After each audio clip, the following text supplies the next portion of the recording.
organization development has an intention to create a more collaborative, more just, more equitable, more inclusive world.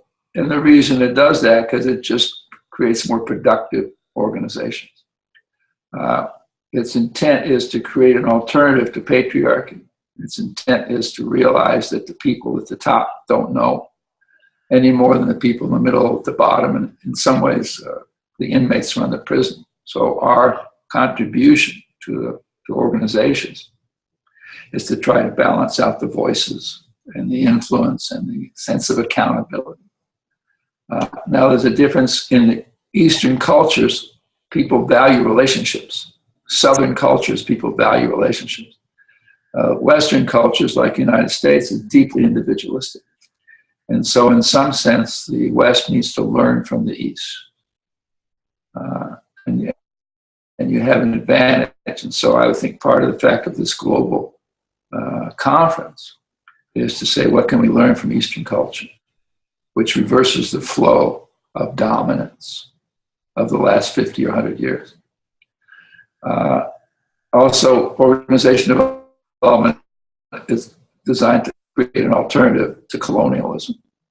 And in my notion, economically, we're entering the era of the end of consumerism.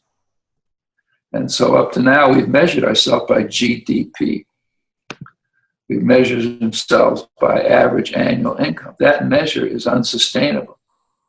And it's hard to recognize that because the airwaves are controlled by the religion called consumerism. But it seems to me that we're in an era where relationship, self-sufficiency, community is going to be most valued. And my happiness cannot be measured over a certain level by consumer consumption, average annual income. And so I think organization development should get interested in economics. I'm interested in economics. I'm interested in alternative economics and cooperative economies and economies of generosity.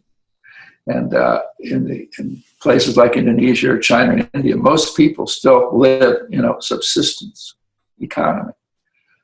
But in a consumer world, we have contempt for subsistence living. So we're going to have to revalue subsistence living.